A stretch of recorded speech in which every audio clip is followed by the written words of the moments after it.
One of the things that frustrates me the most is that Afghanistan, for some reason, is called the graveyard of empires, even though Afghanistan as a region isn't particularly known for defeating that many empires.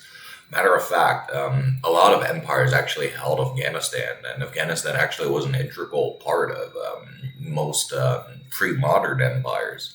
And it's crazy to me that just because the Russians, the British, and the Americans sort of fumbled their conquest of Afghanistan, it is now considered a graveyard of empires, even though the empires that were defeated there is essentially zero, and the empires that became big after the conquest of Afghanistan is quite extensive, which is a topic I want to be talking about today in this video because it really makes me angry that Afghanistan is considered a graveyard of empires, even though, like I said, it really never was and probably never will be. Saying Afghanistan was the graveyard of empires is akin to saying, oh, France is the graveyard of empire because, multiple empires invaded France and now they're gone. Empires generally tend to die. It's what they do. Empire usually means you have a state that thinks it's super excellent or better than everyone else, and then it starts capturing a bunch of foreign lands and adding it to itself. Like two nations under a single crown can already be considered an empire. So the term empire or graveyard of empires is just flat out wrong. I don't know why Wikipedia insists on calling it that, but I'm probably going to delve into it a little bit more in this video, and then you probably will understand where I'm coming from, why you should never call Afghanistan the graveyard of empires, and why the name is just given because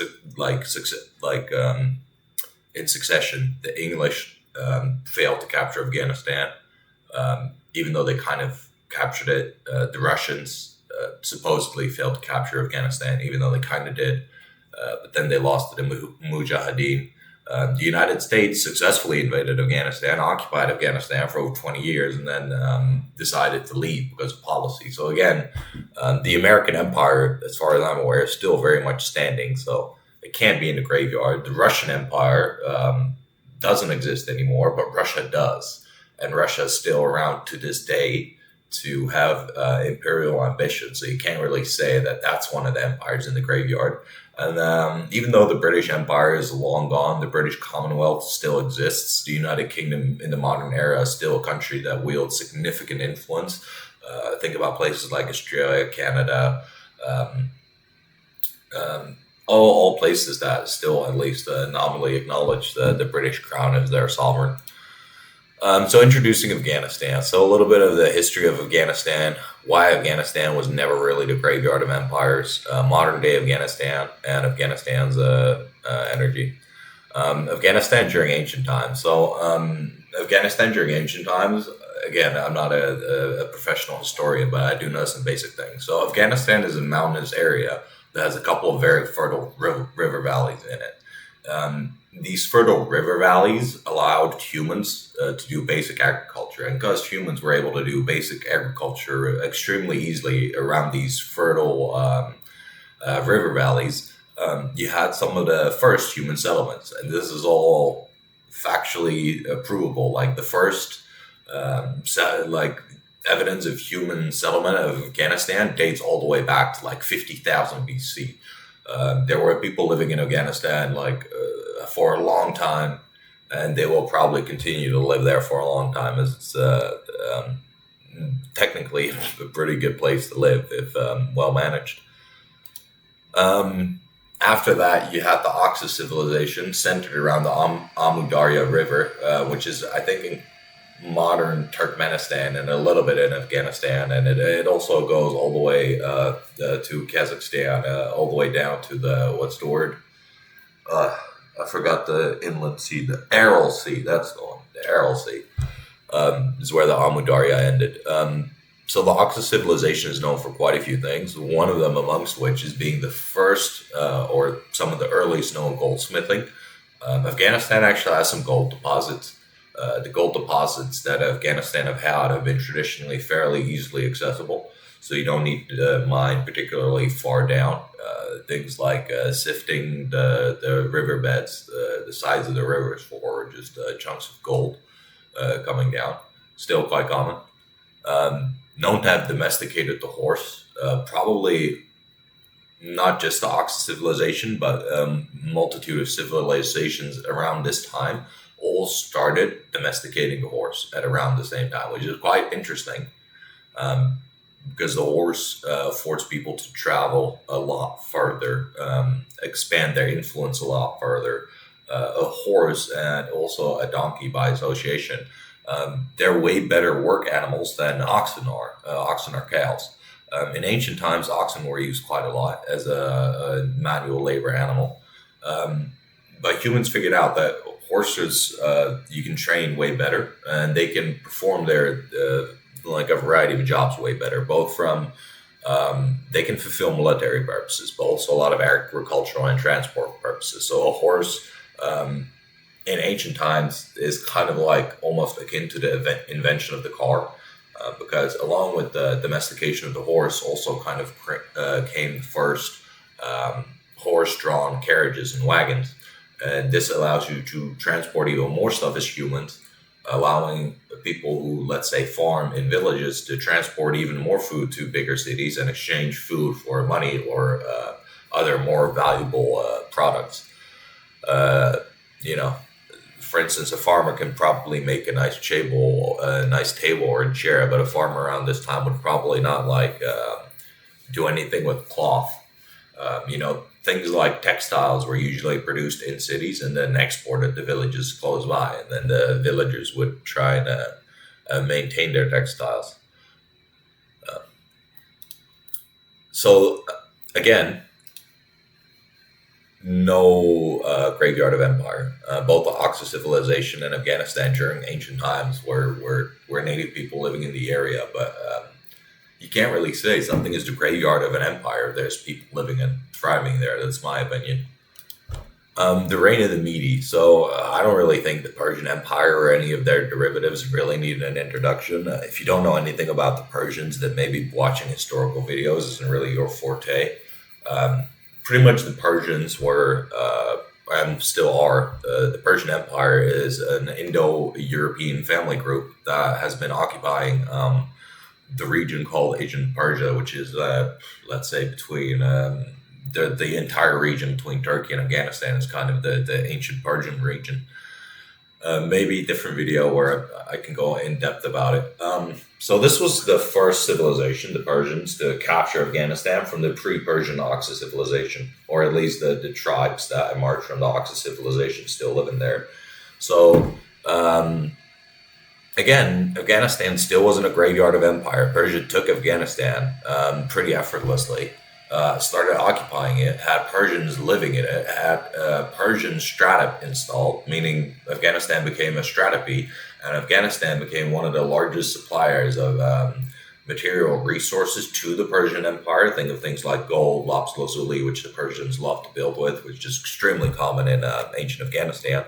But also basic things like iron and bronze is all there. All the good stuff you need for a pre-modern civilization in order for that to thrive is all there in Afghanistan. So it was one of the most prized possessions probably of the Persians. It was also sort of a really strong defensive barrier against anyone trying to come in from the east, because Afghanistan is a very mountainous, region where you have a lot of fertile river valleys that you can easily get through, but then you have mountains which kind of block your way going every which way, which means that if you own all the river valleys, right? If you're the Persian Empire and someone tries to come in through those river valleys, you can kind of continually block your enemy in, using all the various mountain paths. Things like a phalanx weren't really known, but if you have sort of a shield wall or a spear wall, sort of a rudimentary version of like a Greek phalanx, you can kind of really easily keep out way larger forces out of these river valleys, which meant that a sparsely garrisoned Afghanistan during Persian times, especially with Persian horse archers also being quite common.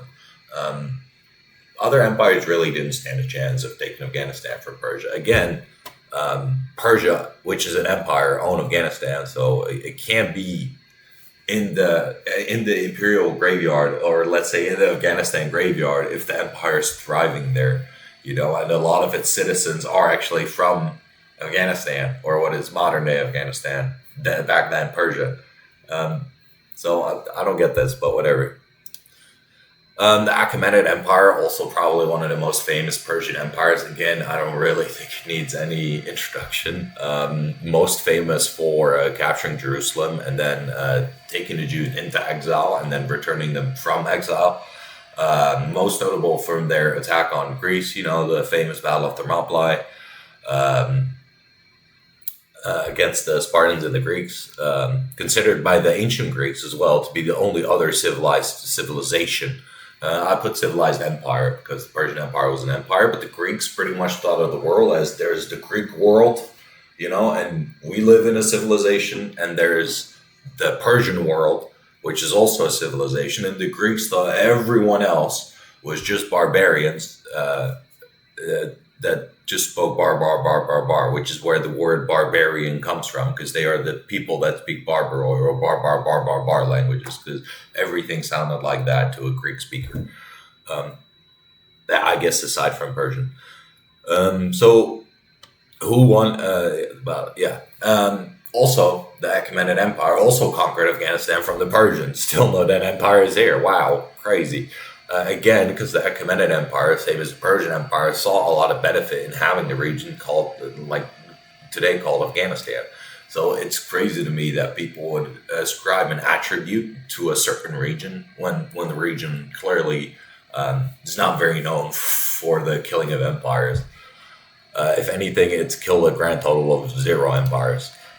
So Alexander the Great, again, a man who needs no introducing, pretty famous dude, founder of the Macedonian Empire, which afterwards fell apart into several successor states. Think of places like, or nations like the Seleucid Empire, the Ptolemaic Egypt,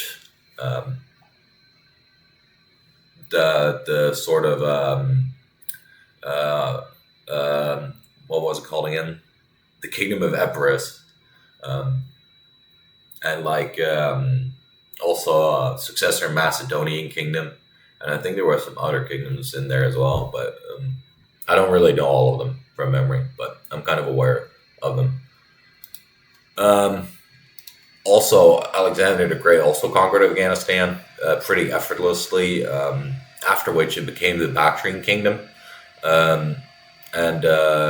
Yeah, so still no dead empire. Alexander and his empire were perfectly capable as well of conquering Afghanistan, inhabiting the region today called Afghanistan. And even after the Alexandrian Empire fell, which had more to do with the death of Alexander the Great than the empire being murdered, you had various successor states, Hellenic successor states, which continued to exist for quite a long time. Meaning Afghanistan had nothing to do with the death of the Alexandrian Empire. So the Bactrian Kingdom. The Bactrian Kingdom was really the successor state to Alexander's kingdom in Afghanistan, and it was called the Bactrian Kingdom. It was a mix of native Bactrians and Greeks. The Greeks that settled there were soldiers by Alexander, who almost immediately started to intermix with the local population and form sort of this, I don't know how to explain it, but sort of a mix between Persian and Greek style kingdom, where a lot of the, let's say, people in charge were Greeks. A lot of their military styles, tactics, and thinking was Greek, because it was led by the Greeks.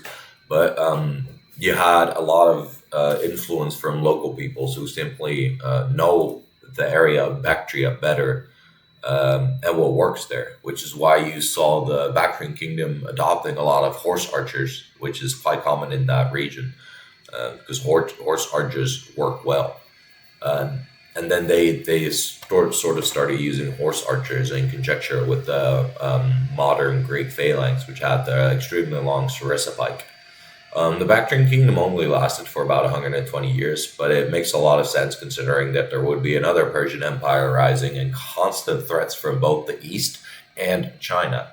A lot of people forget Afghanistan borders both modern and ancient China. So the Bactrian Kingdom also actually had a lot of contact with the Chinese. There's actually a legend that the Chinese took some horses from the Bactrians, because the Chinese thought the Bactrians had the best horses, which makes a lot of sense because the Bactrians were also using archers, same as the Persians close to them, and the Persians have very good Persian horses, which the Bactrians also had access to. The Parthian Empire. So Persia is back again. Pretty much, the Parthian Empire is pretty much a derivative of another Persian Empire. Like, the Persian empires keep kind of popping into existence because the population of Persia, the people that live there, they'll always have a tendency to do empires because they also have a lot of fertile rivers. But aside from fertile rivers, the way Iran is shaped, there's sort of a slope to it. So it goes from the mountains, which are farther inland, and then it keeps gradually going down towards the sea, which means you have a lot of rivers in modern day Iran, but also in Afghanistan and Iraq.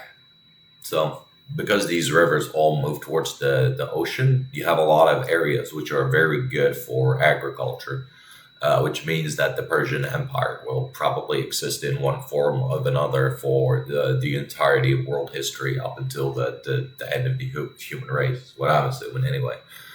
Most famous for their horse archers and cataphracts. So a cataphract is a soldier pictured like this, a very heavily armored sort of ancient unit, almost entirely encased in armor, and horse archers.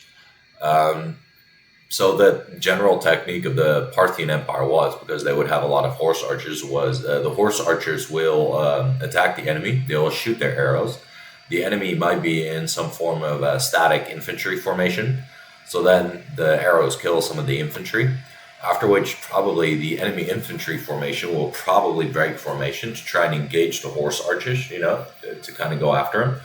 And then once their formation is broken, which is what generally makes static infantry units strong, is their formations, then you can use these guys, which are essentially this akin to heavily armored European knights of the medieval era.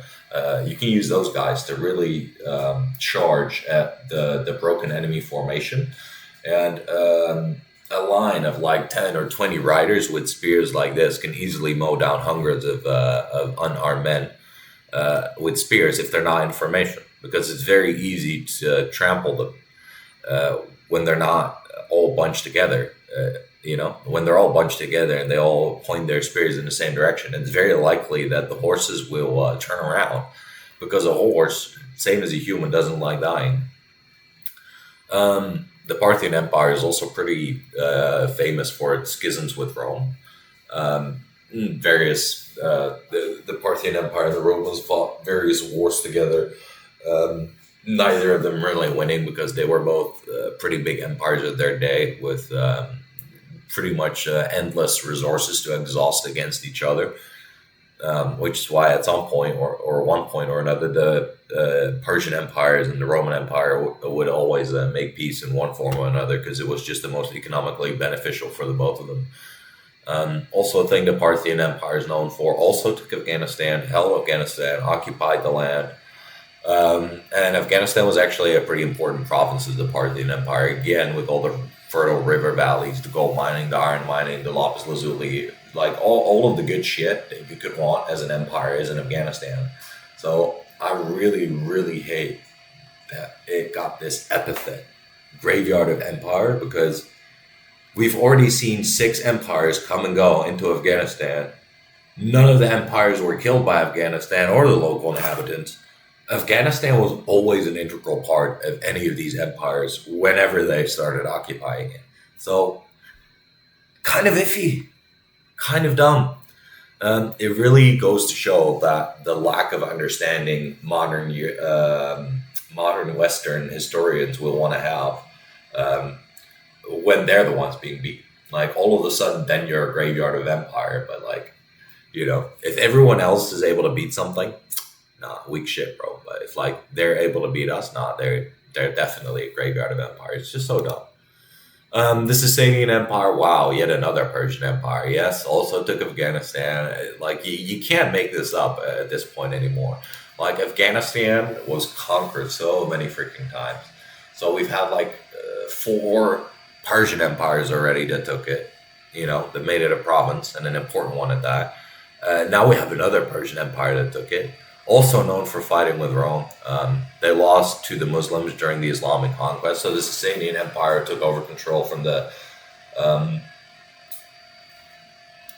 that's the one, the Parthian Empire.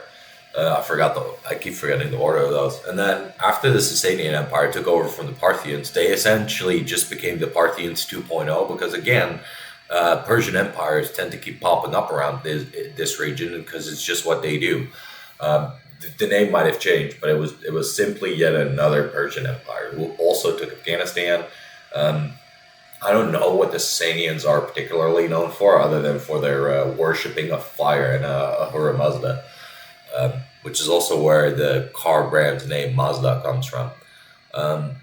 Also known for fighting with Rome, obviously, yeah, and lost to the Muslims. That brings me to the Islamic conquest. So yet again, the spread of Islam came coupled with the taking of pretty much what used to be the Persian Empire. After Islam spread pretty thoroughly throughout the former Persian Empire, Afghanistan was also made a prime priority again because Afghanistan is a pretty good region to have in the Eastern Empire sense. You've got this excellent border region, which will get you tons of money, which has a lot of fertile river civilization or fertile river areas, which you can take, and your civilization can flourish there. Still no empire in the graveyard. The graveyard of empires of Afghanistan is still like very, very empty. Like there's no fucking dead empires in it yet. So again, the Islamic conquest, in my opinion, doesn't really need an introduction. If you like the subject of history and you don't know anything about the Islamic conquest, you're like, oh, what's that? Well, then you should probably, I don't know, become a garbage man or something. Mongol invasions. Oh my God. Why? Why won't anyone just one empire, just please, in pre-modern history, just go to Afghanistan to die. Just please, just the one. It's all we want. But no, the Mongols will invade, and they'll take Afghanistan, and it will yet again become an important province in their empire. Oh my God, they took Afghanistan. Oh my Lord. So yeah, a nation needing no introduction. Again, the Mongols. Pretty much everyone knows about them. Pretty formidable horse archers, riders. They vanquished the Chinese Empire pretty much by their horse and lonesome. Started spreading out all the way into the Middle East, Russia. They made it all the way over to Europe, and pretty much took over almost the whole of the Middle East, after which their Khan died. So all the Mongols were recalled back to Mongolia to hold like an election for who would become the next Khan. And then the invasions in Europe and Far East stalled. But the legacy of the Mongols left a lasting imprint on the region. They did a lot of killing of Islamic empires in the region. I think Afghanistan was among them as well. So the wars with the English. This is really, again, an empire who needs no introduction. The English Empire is kind of always considered one of the most vast empires in the world. So even though England did not outright capture Afghanistan, they made sure the rulers of Afghanistan were puppets. They did try at various points to actually occupy Afghanistan, but it didn't really go too well. But the reason why it didn't really go too well, because it wasn't really a prime priority for the British, like, let's say, places like England or South Africa or Canada war. So it wasn't really one of the primary places of interest for the British, because a lot of their resources like food and precious metals that you can get in Afghanistan, England already had access through the medium of owning almost the entirety of Africa, Australia, and Canada, which ironically are also currently in the modern day still three of the most one of the biggest producers of valuable metals, like Australia, South Africa, and Canada. So England didn't really need Afghanistan, but it did want to have like sort of say-so and influence over the region, because a lot of their trade was being done through their waters. Because the fastest route at the time to sail from India back to Europe was, you sail past the coast, and then you go around Africa, and then you go back up north, back to England. England used its vast naval might to assert its power all over the globe. It also fought a great game with Russia over domination of Afghanistan. So both the Russian Empire and the British Empire sort of successfully vied for influence over the whoever princely kingdom was ruling Afghanistan at the time. This is kind of when the term graveyard of empires became popular because both England and Russia had failed to subdue Afghanistan, hence the empires in the graveyard. Funny thing is, though, and I think this is what makes this kind of a stupid term for Afghanistan is, in my opinion, for a nation to become a graveyard of empires, it has to be the primary cause that a lot of empires died and really never returned. And even after the various successive invasions by both England and Russia of Afghanistan, like both the Russian Empire and the English Empire still existed for a long ass time. And also, them going there wasn't really the cause of the decline of their empires. The decline of their empires rather had to do with various other situations, like empires generally just declining.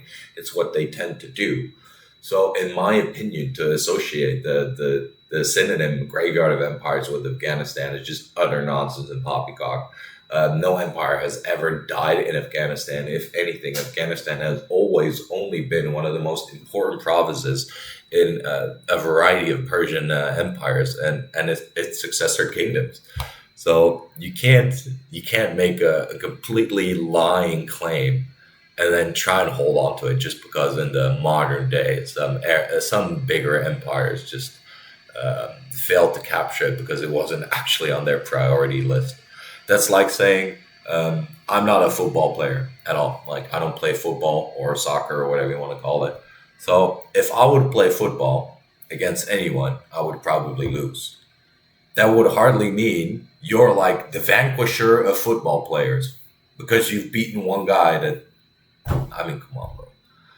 That's not even interested in playing football against you. So really stupid. So the more modern Soviet invasion of Afghanistan, again, the military invasion itself was quite successful. Soviets allied with the government they established and no one backed. So the Soviet Union kind of became, what's the word? The security guarantor for Afghanistan, if you will, using their puppets. However, no one in Afghanistan or the wider world really liked the Soviets to do anything or have any nice things. So obviously, the United States and Pakistan together helped Mujahideen, which were essentially the Taliban, Osama bin Laden's group, to defeat the Soviets. And how the United States and the Pakistanis did this is the United States provided the Pakistanis with a lot of things like missile pads, so shoulder-fired missile launchers, things that you can use to take out jets from caves, because it's pretty hard to set up a comprehensive anti-air suite system in Afghanistan, simply due to it being so mountainous.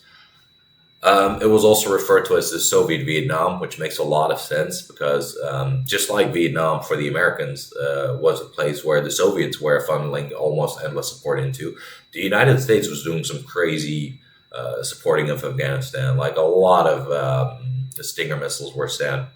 The United States also gave the Pakistanis a ton of money to make sure that the Taliban would have pretty much what could be considered an endless supply of things like AK-47s and a little bit more older firearms that tend to work really excellently in these environments. So right now, or after sort of Afghanistan came under Taliban control, the Taliban is kind of like an extremist terrorist organization, but they're now the government of a country.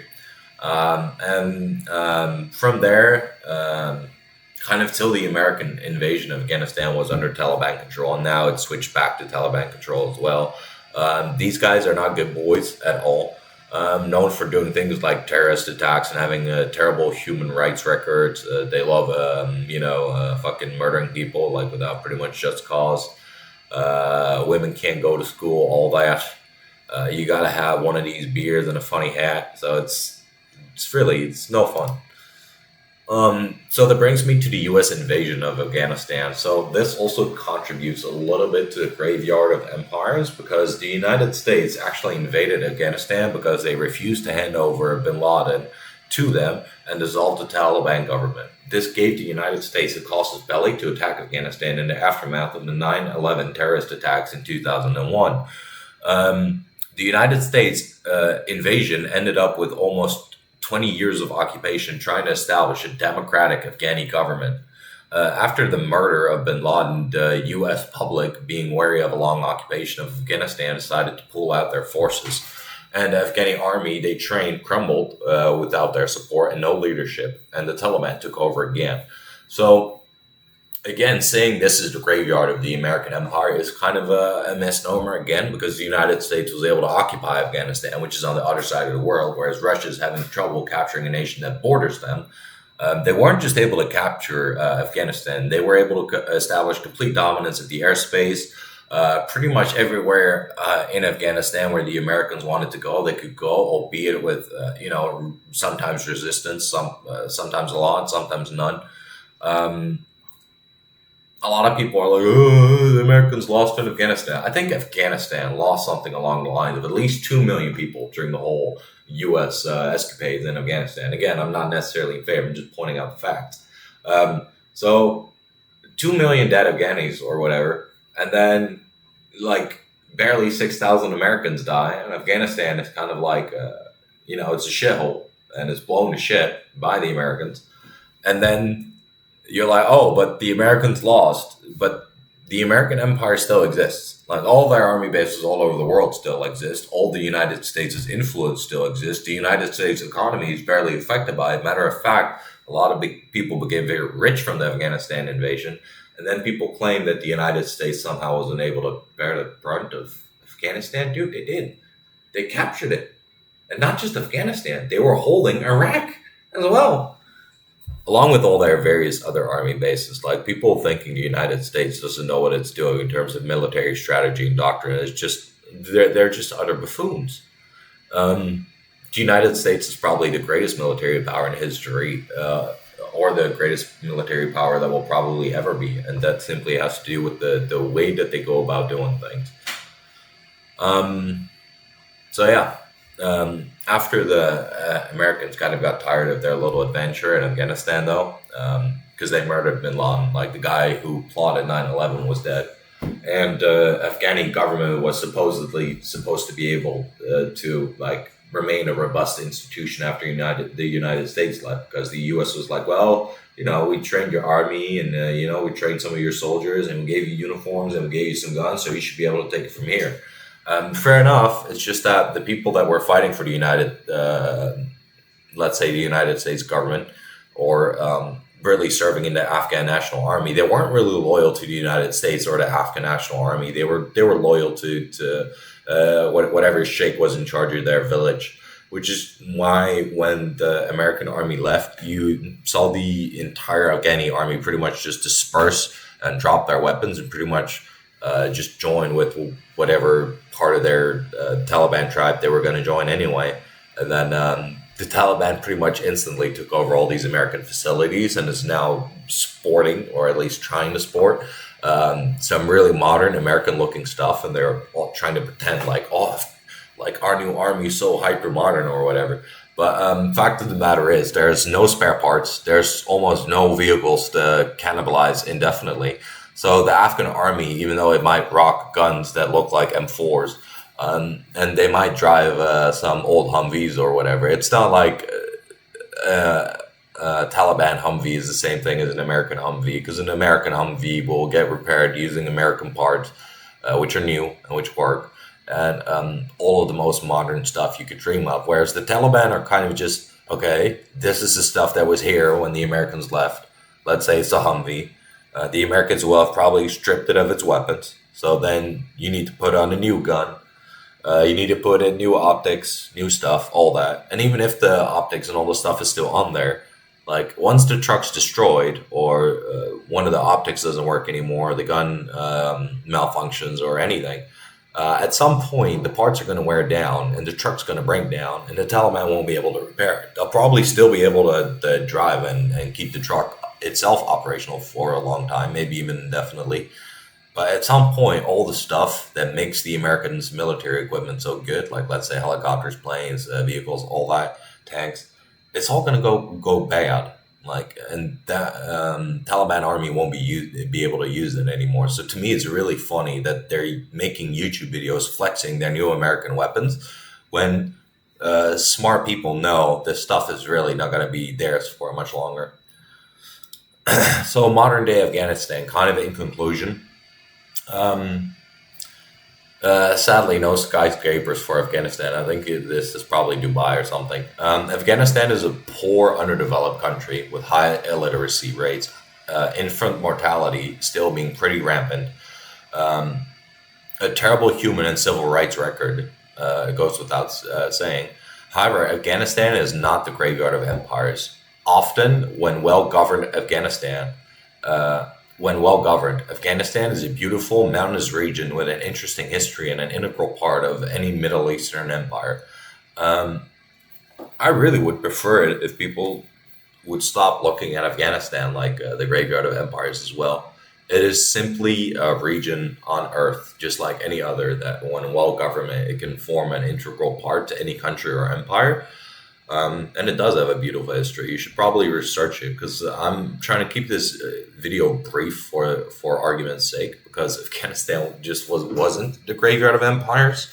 The history of Afghanistan, nonetheless, is very interesting as being one of the primary pathways for trade. You know, in ancient times, the Silk Road, the bridge between one of the bridges rather between East and West, and yeah, that's pretty much my conclusion of this whole video.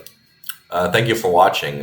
Please like if you enjoyed, subscribe. I'm thinking about starting a Discord. I kind of already started. I should probably put a link somewhere down below in um, in the description. Um, Pretty much join if you care about these types of historical, military, or energy topics. Like I love chatting about this stuff. If you have some questions about them, or if you want to tell me something, yeah, feel free to join the Discord. And as always, have a nice day.